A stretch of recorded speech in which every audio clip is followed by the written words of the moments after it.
with you. Hosted by Arash Masugi and Mikey Stiller, with mindset and strategies to help you break through and create personal freedom. Hello and welcome to the Seven Figure Standard Podcast. I'm Mikey Stiller, joined by my co-host Arash Masugi, and we're so happy to be here with you this week for a fantastic episode. We're going to talk about how you can see yourself as the best in everything you do, even when you don't believe it. This is so important. So many people bring up imposter syndrome or not feeling like they're ready to do something. And if that's ever been you, then this is the episode for you. So before we get started, Arash, how are you? I'm great, Mikey. How are you? I am great. You know, I know you love that term, imposter syndrome, but I had to drop it in the intro just because it is so commonly used. But let's jump right in. How do you see yourself as the best in what you're doing, even when you don't believe it? So you know my disdain for that term, but the reason I have such disdain is I think it's a crutch people use, and it was a crutch I used. Once I let go of that hidden commitment, the best version of me came out. And I think because it's so polarized, that term, people use it as an excuse. It's such an interesting question. How do you see yourself as the best? And I've got a simple answer. You just see yourself as the best. Like, you have to decide, regardless of your past, regardless of your current results, that you are walking into the best version of yourself. So if you look at, I'm thinking so many things in my mind right now. If you look at the only thing standing between where you are right now and where you want to be, it's how you see yourself. Our self-perception is everything. Our identity is a reflection of what we've been most committed to. So we could be most committed to freedom, we could be most committed to struggle, we could be most committed to settling. So it's what it is. And I think back at the story, I was just in my infancy of working side by side with Bob Proctor. And we did this call that really changed the game, and I hope this story changes the game for you, because I want you to put yourself in my shoes when you're listening to this. And he said, Arash, do you think you're the best in the world at what you do? And I said, I don't. And I had this story going on in my mind. I said, I've only been doing this for 6 months. And, I said, I'm getting there. He said, from this point on, I want you to see that you as the best in the world. I want you to see yourself better than me. And you got to imagine where I was 6 months in with an icon. That was really hard for me to accept. I actually thought it was disrespectful. And I told him that, and he said, it's not disrespectful, it's how I want you to live. And he said, do you know why I'm the best at what I do? Because I believe there's nobody better than me. And the only person that needs to believe it is you. And from that moment, it was almost like he gave me permission, where I would never give myself permission to even go that high. We had our World-Class Wealth event a few weeks ago, and I told people this. The only thing keeping people from, I'm talking about like the most amazing results, 10, 20x their results, is them giving themselves permission. So one of the key hidden commitments that's keeping people from the future is they haven't given themselves permission to dream big enough. And when I say dream, I'm talking about how do you really want to live?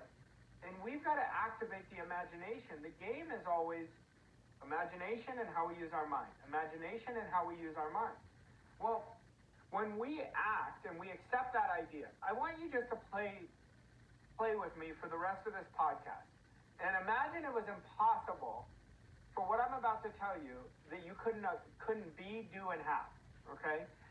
The first thing we have to do is act as if you're the best, that nobody's better than you. That you are the example, you're the standard in your family, you're the standard in the marketplace, you're the standard in your expertise, you're the standard in your niche. What I'm asking you to do is accept this idea deeply, not intellectually. Just accept it from this moment. There's a lot of ideas you've accepted, and I'm asking you to adopt the mindset and the habit of someone that is at the pinnacle of their game and that exudes excellence. I'm talking about accepting a standard so high that you are sprinting towards it because it's impossible for you not to do it if you will just accept that idea. and your results will elevate automatically. Now, I know what's going through your mind. You're saying, isn't that arrogant? It's not arrogance, it's building certainty. I'm not telling you to tell everybody else you're the best. I'm not telling you to brag. I'm telling you within your own soul to accept that idea, because it's going to create so much decisiveness and certainty and confidence, and you're going to carry yourself with that certainty in everything you do. I love this already, and I love the story that you told, because I think that it is such a great model of why you want to see yourself as the best. So I want to back up just a little bit, and I probably should have asked this question first, but why do you need to see yourself as the best? And I think based on what you said in the story, because you said you told Bob you felt like it was disrespectful, it felt very uncomfortable, and he said, do you know why I'm the best? Because I see myself as the best. So do you have to truly believe that you're the best before you can become it? Yeah, you have to believe it before you're ever going to be the best. You have to believe it. Then you're going to get better and better every day. I kept getting better and better day in, day out, year in, year out. You know, it's going to activate your I don't give an F muscle, which is so liberating. When people do that, then they're not worried, and then they go out and be who they are. Inside of you, there's another version that could do 10 times better than what you're doing right now, but most people have it locked inside of them. We have this genius inside of us, this infiniteness that gets activated when we get the hell out of the way. But on top of that genius, on top of all that potential, is this virus code. On top of that virus code, it is filled with shame, worry, doubt, and fear. Can I really do it? Well, my results are not showing. Your results are not showing because you haven't allowed yourself the permission to go soar. And so when you act as if you're the best, this is a daily commitment to yourself, and that's where magic happens. You believe it, and when you believe it, you become it. It is such an important idea to accept. Now, let's look at this for a second. Most people are not broke or struggling because of their potential. It's because of how they're using their mindset. And most people are not wealthy because they're this chosen few that God just tapped on the shoulder. It's because they developed the mindset. They develop behaving their way into a new identity. They see themselves so much bigger. And you'll know it when somebody walks in who's confident. Their essence just vibrates at such a different level. Their energy influences the room without them even saying something. They have command in everything they're doing with themselves because they understand how to use their mind, and their mind is the control center. So it's absolutely essential for us to accept that idea. So, Mike, let me... Ron, you said something so good. You said it helps you develop your I don't give an F muscle, which you need because then you stop caring what people are thinking and step into the person that you are meant to become. What else do you think you need to give yourself permission? Courage. You need courage. And courage is not a one-time act. You need to bet on yourself. You need to decide, how do I want to live? Most people never decide how they want to live. Why don't they decide that? We live in a world at a young age where people are trained to survive instead of thrive. And go to college, get a degree, go get a job, live, do that, and then retire. You know, we're trained that at a young age. Like, I'm not against college, I love college. Like, if you ask me, some of my best memories were in college, so I'm a huge proponent of going to college. But what I'm telling you is we have to change the paradigm. We have to change the philosophy, and we have to start getting people to see them as they really are instead of who they've been. You know, everybody listening to this, there have been times where you've achieved your goals so quickly without any resistance. Then there's other times you're like, God, I have a big goal, but I'm stuck. I don't know why I can't do it. What's the difference? The difference is in how deeply you accept the goal, how deeply you accept, can I do it? So the person who has done it and is not doing it right now, it's because they're sending out so many double binding messages. But when you act as if you're the best, it doesn't mean you're ignoring your weaknesses. Your weaknesses become your strength. They become your fuel. They really focus on what you're doing. But the key in achieving a goal and seeing yourself as the best is you don't accept any idea contrary to that. You don't focus on why you can't.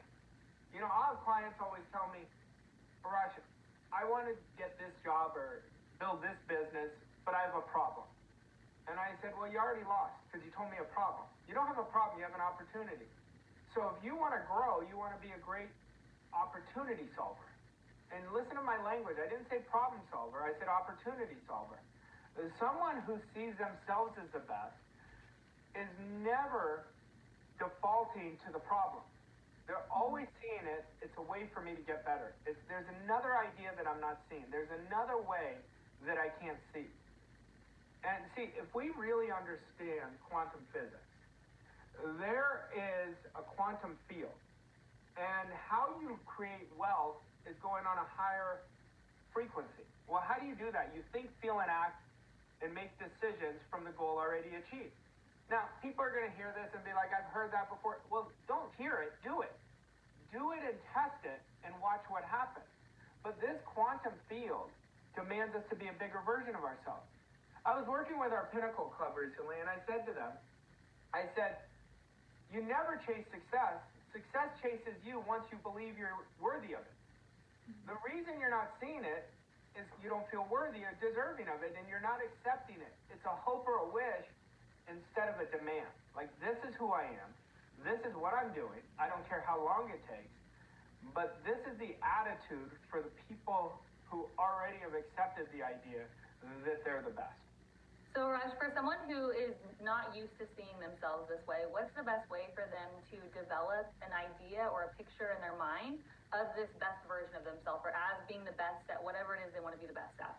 Well, the first thing they got to do is decide. So no one's going to do a thing until you decide. We do things not because I'm telling you the strategy. The people who follow through on my strategy are doing it because they have enough reason to do it.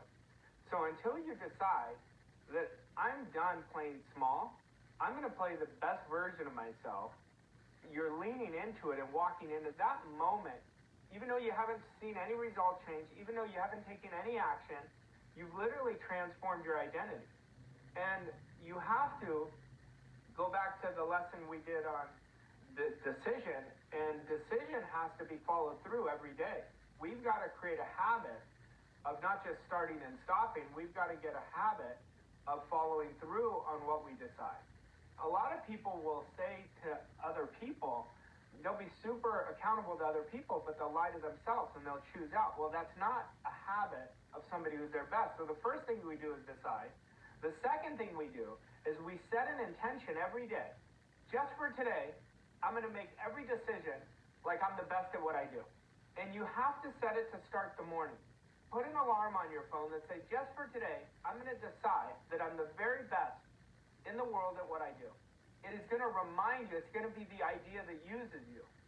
You know, Alfred Adler had a great quote. He said, whatever idea uses you is going to control your life. And this idea has used me for the past 20 years. And I keep getting better. Why? Because I'm obsessed with the idea. So we've got to fall in love with the idea that we're the best. You know, there's nobody who doesn't want to be better than they are. Everyone wants to get better. Even the people who are lazy with their work, they're settling for less. It's not because they don't want to do better. It's because their dominant image is driving them to rationalize and tell them lies. You're doing better than what you thought you'd be doing. We're not here to do better. We're here to thrive. We're here to exude excellence. So it's an attitude that we have to develop as being the best. So we talked on the podcast before about resistance and about how the paradigm or the program will try to pull us back. And so obviously this is a decision that you have to make over and over and over again to retrain yourself to see yourself as the best. And I'm sure you could tell a story about, you know, just going further from that challenge Bob gave you to see yourself as the best, how long it took you to implement that new idea. And what did you do? Did you use this best version of yourself that you created in your mind as like a guide when you were making decisions? Okay, would my best version do this? Yes? No? No, I was super naive at that point. You know, like, if I'm honest with you. Like, unconsciously, one of my superpowers at that time was following direction. At that time, I started shifting, and if he told me to do something, I just accepted it. So honestly, I just accepted it. But if I told you I had a process at that time to do it, I didn't. But what I did was I kept setting bigger and bigger goals. And I kept holding myself so much more accountable. Before, I used to always want to have an accountability partner.